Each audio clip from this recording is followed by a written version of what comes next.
नमस्कार, मैं Mohan Dubey. VSRS news में आप सभी का स्वागत है।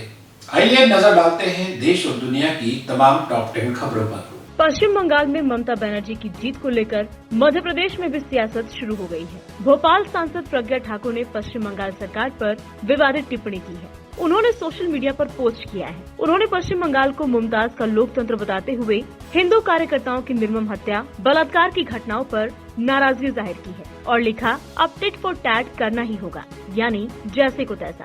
उन्होंने कहा कि अब लोगों को असम में शरण लेना पड़ रहा है। इसके लिए एकमात्र उपाय राष्ट्रपति शासन और NRC ही है। संतों और वीरों की भूमि पर ताड़का का शासन हो गया। हालांकि उनकी पोस्ट के बाद लोगों ने प्रतिक्रिया दी है। इसको लेकर सोशल मीडिया पर बहस भी शुरू हो गई है। किसी ने इसे कश्मीर बनने की शुरुआत बताया, तो किसी ने इसे भाजपा की हार की खींच बताया।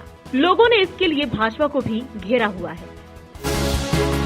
दक्षिण कश्मीर के शोपिया जिले के कनिगम इलाके में सुरक्षा बलों और आतंकियों के बीच मुठभेड़ हुई। इसमें 3 आतंकी मारे गए। वहीं एक आतंकी के सरेंडर करने की खबर है। उसकी पहचान तौसीफ अहमद के रूप में हुई है। इलाके की घेराबंदी कर सर्च ऑपरेशन चलाया जा रहा है। पुलिस ने बताया कि इलाके में कुछ आतंकियों की मौजूदगी की खबर थी। इनकी घेराबंदी की गई है। कोशिश थी कि चारों सरेंडर कर दें, लेकिन उन्होंने फायरिंग शुरू कर दी। जवाबी कार्रवाई में उनमें से 3 आतंकी मारे गए और एक ने सरेंडर किया।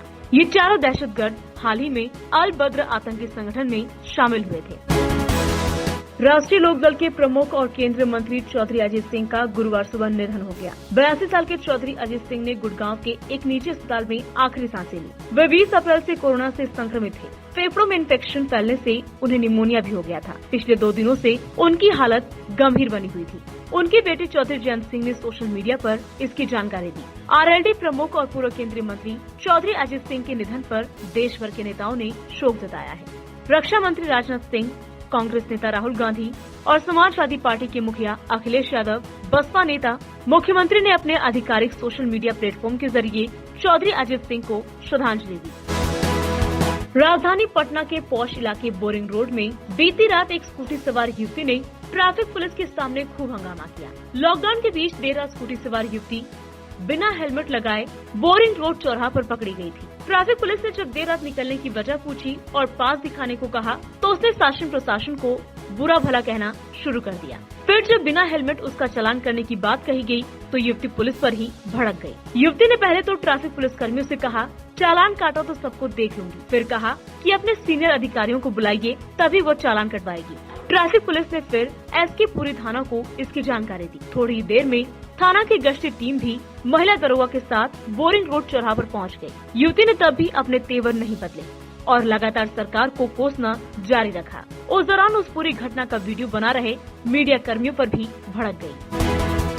मंत्रिमंडल ने इस साल के बजट में की गई घोषणा के अनुरूप IDBI बैंक की हिस्सेदारी चुनिंदा निवेशकों को बेचने और उसे बैंक का प्रबंध सौंपने के प्रस्ताव को सैद्धांतिक स्वीकृति प्रदान कर दी है।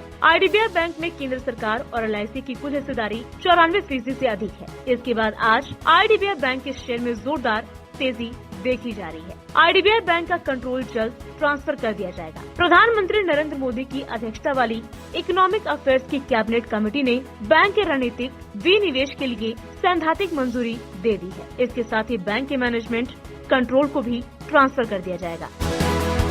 पेट्रोल के दाम में बृहस्पतिवार को 25 पैसे प्रति लीटर और डीजल के दाम में 30 पैसे प्रति लीटर की वृद्धि कर दी गई है। तेल कंपनियों ने लगातार तीसरे दिन ईंधन के दाम बढ़ाए हैं। पेट्रोल डीजल के दाम में दैनिक मूल्य समीक्षा शुरू होने के बाद से दोनों ईंधनों में ये अब तक बड़ी वृद्धियों में से एक है। अंतर्राष्ट्रीय बाजार में कच्चे तेल के दाम बढ़ने के बाद तेल कंपनियों ने घरेलू बाजार में वाहन ईंधन के दाम बढ़ाए हैं। इस वृद्धि के बाद दिल्ली में पेट्रोल का दाम 90.74 रूपए से बढ़कर 90.99 रूपए प्रति लीटर हो गया है। वहीं डीजल का दाम इस दौरान 81.12 रूपए से बढ़कर 81.42 रूपए प्रति लीटर हो गया है। तेल कंपनियों की जारी मूल्य अधिसूचना में ये बताया गया है।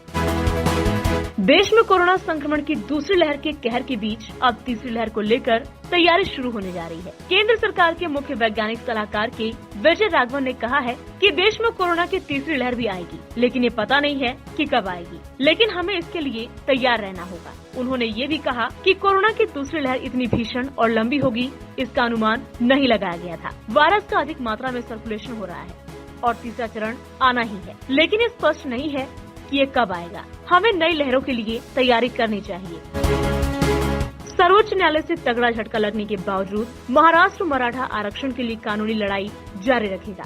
महाराष्ट्र के मुख्यमंत्री उद्धव ठाकरे ने इस मामले में राष्ट्रपति रामनाथ कोविंद व प्रधानमंत्री नरेंद्र मोदी से हस्तक्षेप करने की मांग की है। सर्वोच्च न्यायालय ने अपने फैसले में राज्य सरकार द्वारा एक मत से पारित मराठा आरक्षण को निरस्त कर दिया है। मुख्यमंत्री उद्धव ठाकरे कहते हैं कि जिस प्रकार सर्वोच्च न्यायालय ने अपने फैसले में कहा है कि कोटा प्रदान करना राज्य का अधिकार नहीं है, बल्कि यह अधिकार केंद्र सरकार व राष्ट्रपति का है, तो मैं प्रधानमंत्री और राष्ट्रपति से गंभीरता पूर्वक निवेदन करता हूं कि वे मराठा आरक्षण पर जल्द ही निर्णय करें।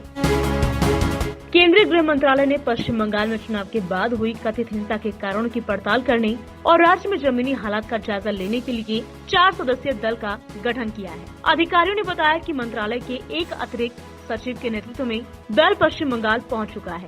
बता दें कि केंद्रीय गृह मंत्रालय ने पश्चिम बंगाल सरकार से राज्य में चुनाव के बाद हुई हिंसा की विस्तृत रिपोर्ट सौंपने और समय गवाए बिना ऐसी घटनाओं को रोकने के लिए आवश्यक कदम उठाने को कहा था। मंत्रालय ने राज्य सरकार को चेतावनी दी थी कि यदि राज्य सरकार ऐसा करने में विफल होती है तो मामले को गंभीरता से लिया जाएगा। राज्य के कई हिस्सों में चुनाव के बाद हुई हिंसा में मंगलवार तक कम से कम 6 लोगों की मौत हो चुकी है। राष्ट्रवादी कांग्रेस पार्टी के नेता और महाराष्ट्र सरकार के पूर्व गृह मंत्री अनिल देशमुख को बॉम्बे हाईकोर्ट से करारा झटका लगा है। कोर्ट ने अनिल देशमुख की उस याचिका को खारिज कर दिया है जिसमें उन्होंने कहा था कि मेरे केस की जांच सीबीआई न करे। मामले की सुनवाई करते हुए हाईकोर्ट ने सीबीआई के वकील से ये भी कहा कि वह 4 हफ्ते के अंदर देशमुख की याचिका के खिलाफ जवाब दाखिल करे।